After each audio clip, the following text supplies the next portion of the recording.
Вы должны молчать и слушать, что вам говорят. Всем привет, народ! Сегодня у нас очередной обзор очередного инструмента с сайта AliExpress. А именно, что будем смотреть? Будем рассмотреть вот такой вот краскораспылитель на аккумуляторе от фирмы, по-моему, Heimerdinger. Значит, эта посылка у меня пролежала больше, чем полгода. Видите, вот дата 29.06.23. Просто получил и как-то положил и просто забыл я про эту посылку. Потом, как говорится, спотыкнулся и решил вот сделать такой вот обзорчик. Значит, у меня обзор уже был на данный краскораспылитель, только другой фирме. Точная копия. Только там было отличие в бачке. Вот фирма та называлась Людиви. Разбирать в данном видео этот краскопульт я, так сказать, не буду. Я приложу ссылку в описании к видео на прошлый обзор. Там вы все посмотрите, как, что, из чего состоит. Это просто точная копия. Просто наклеечка немножко другая. У нас позиционируется Heimerdinger LB113. 18 вольт. Ну, стандартный наш аккумулятор а-ля Makita, да. И 160 литров в минуту как бы может дуть. Вот, конечно, 160 литров в минуту немножко под сомнением, но для таких вот бытовых целей, опять же, все нормально. В прошлом видео вы посмотрите, я красил свои гаражные ворота, в принципе, все отлично идет.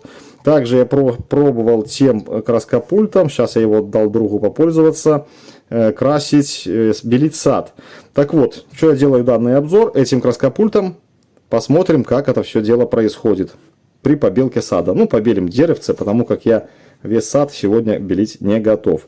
Итак, что у нас в комплекте? В комплекте, как я уже показал, данная распылительная головка с бачком. Есть у нас такой вот ручной а-ля вискозиметр. Есть набор сменных сопел. В том комплекте сменных сопел не было. И мне люди много писали, где купить. Вот, обращайтесь к Heimerdinger. По-моему, в том магазине Людиви их не было, а вот у Heimerdinger, видите, уже идет в комплекте. Значит, две сменные иглы и два, соответственно, под данные иглы сопла. Давайте смотреть, что у нас за иглы. Так, что у нас здесь за иголочка? Так, плохо напечатано. Диаметр, по-моему, 2,0. И здесь диаметр 1,0. То есть единица и 2,0. И предустановлен здесь. Так, где? Здесь. По-моему, диаметр 1,5. Вот.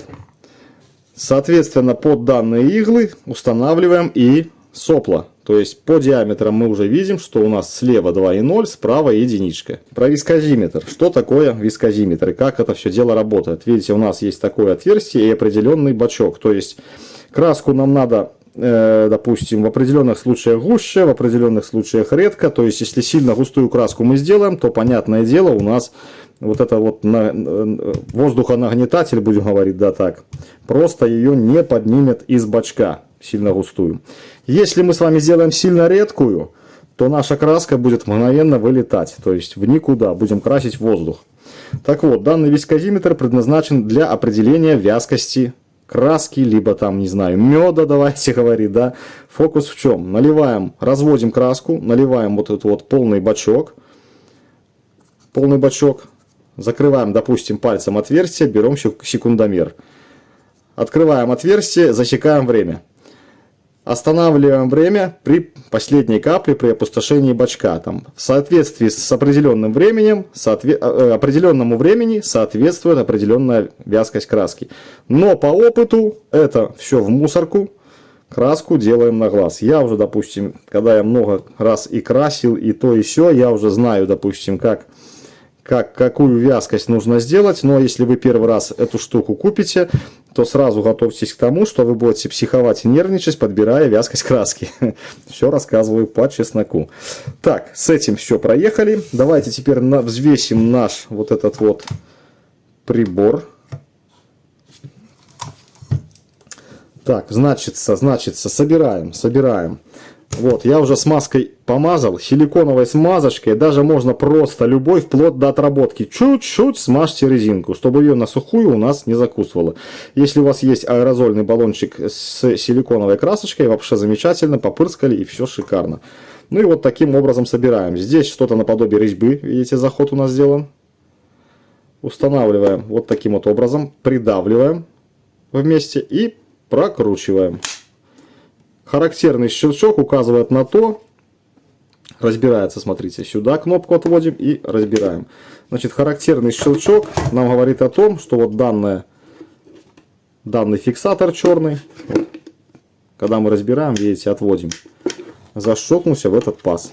Думаю, понятно. Щелк, все у нас готово. Так, что у нас по особенностям конструкции? Особенностей конструкции как таковых нет. Есть у нас регулятор факела. То есть мы видим минус и плюс, и видим точка и овал. То есть если мы выкручиваем в минус, на выходе получаем вот точечку, что-то наподобие этой. Если мы выкручиваем на плюс, мы получаем такой вот широкий длинный овал. Ну, длину овала, опять же, мы можем регулировать. Вот. И красим. Значит, наш факел, будем называть так, вот этот овал называется факел. Факел регулируем, если у нас в таком положении установлен распылитель, то факел у нас будет вертикальный.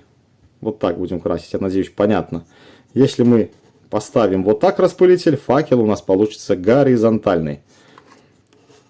Так, ну давайте теперь взвесим.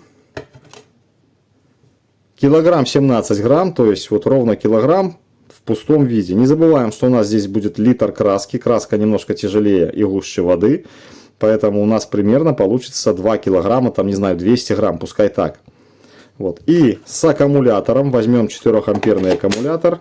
У нас вес составит кило 573. Плюс давайте добавим кило 100, кило 200 краски. Ну и на выходе получим 2700. А то, если краска у нас, не знаю, какая-нибудь там тяжелая, молотковая, там она тяжелая, да, то получим все 3 килограмма. Плюс, если вы использовать будете аккумулятор там на 9, на 6 ампер часов, это все увеличивает вес. Сразу скажу, что, допустим, на вытянутой руке долго красить, вот как я красил ворота, рука, если честно, устает.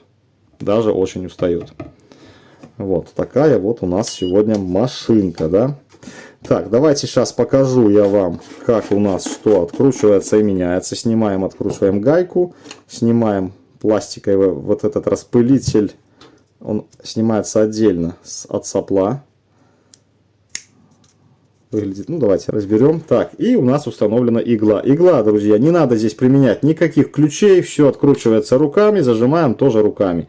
Так, какая же игла у нас здесь установлена? А здесь у нас гравировочки никакой вообще нет. Ну, по памяти, по-моему, 1,5. 1,3, 1,5. Что-то в этом роде. Все, вот так это выглядит. Собираем все назад. Собирается, вот, видите, у нас есть зацепы. И здесь такие вот фиксаторы. На эти фиксаторы. Хлоп. Все готово. Ну и это распылитель наш. В зависимости уже, видите, поворот на 90 градусов. Есть вот такая вот проточечка. И закручиваем гайку, зажимаем. Наливаем краску и красим. Так, бачок. Что в бачке? В бачке у нас заборная трубка. Заборная трубка здесь очень хитро сделана. Как вы помните, во всех старых, допустим, простых пневматических там, краскопультах или в чем-то там другом, обычно трубочка у нас прямая. Здесь же у нас трубка под углом. Для чего это сделано? Красим мы сверху, вверх где-то, да, не достаем. Видите, у нас забор происходит с нижней точки. Красим мы так, вниз, переворачиваем трубку, и у нас забор воздуха опять, воздуха краски, опять с нижней точки бачка. Если бы трубка была прямая, то в бачке оставалось бы много краски неиспользуемой. Так, надеюсь, по этому вопросу я все показал и рассказал. Сейчас послушаем эту шарманку, включим. Так, как она дует, давайте мы пакетик положим. И, то есть, дует не слабо, но опять же надо, друзья, нам делать концентрацию краски такой, чтобы все это дело у нас распыляло, брало, выдувало и не сильно выдувало.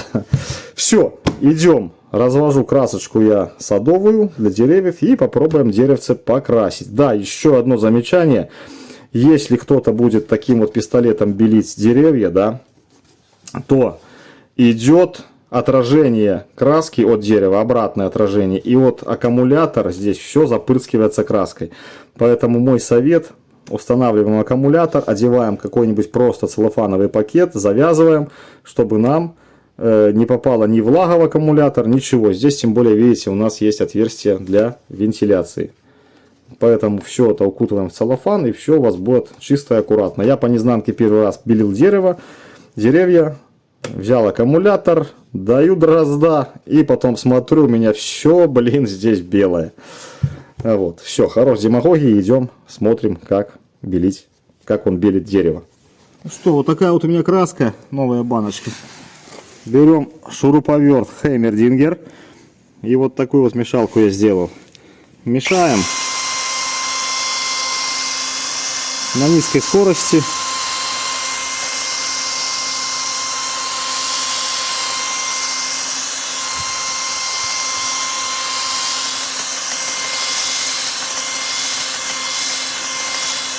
Вот такая вот густота. Это сильно густая краска.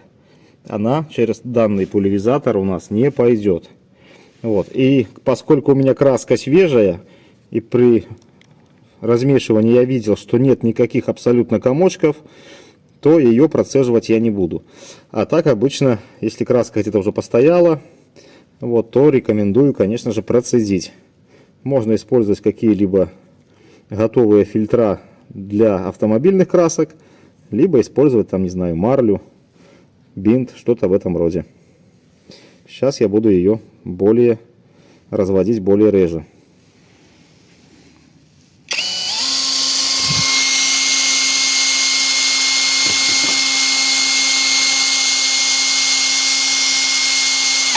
Ну вот такая консистенция получается.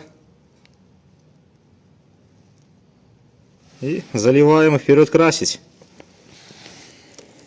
Короче, вот так я укутал аккумулятор, как рассказывал. Ну что, и пробуем. Значит, факел у нас будем делать вертикальный. Давайте попробуем, что получится. Так, сразу в точку, а потом посмотрим. Надеюсь, распыл виден. Теперь попробуем белить.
Так, наше деревце побелено. Одно.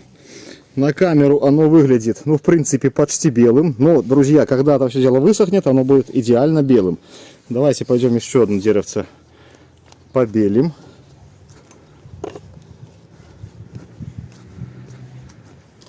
Допустим, это.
Вот, как-то так это все дело получается.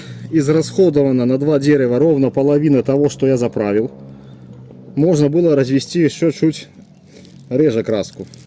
Давайте еще одну бомбанем, раз уж краска осталась.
Так, как видите, заливает довольно неплохо. Показываю ближе. Местами даже потеки есть. Дерево покрыто просто идеальным слоем. Надеюсь, это видно. Тут надо было чистить, убирать. Вот этот вот коррозию такую. Ну и вот. Все. Все по красоте. Главное быстро, не надо махать кистью. И надежно. Ну, как я и сказал, можно было развести краску немножко реже. И наши деревья вот беленькие. Ну вот у меня деревья, вот моя черешня. Белил я таким же способом еще осенью. Видите, как все держится. Целую зиму лили дожди. И все как бы еще держится. Ну, конечно же, перепокрасим. А вот вишенка. То же самое, все держится отлично. И слива. Местами, конечно, смыло, но держится тоже.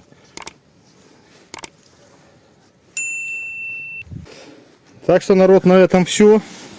Штука, в принципе, полезная в хозяйстве. Приветствую, народ. Утро следующего дня. Вот наши такие деревца, что мы вчера побелили. Очень-очень белые и красивые.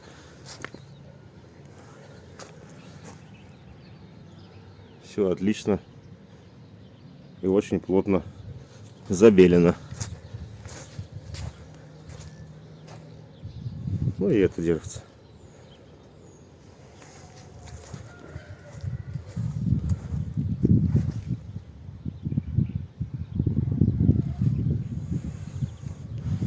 На этом всем пока. Желаю, чтобы все.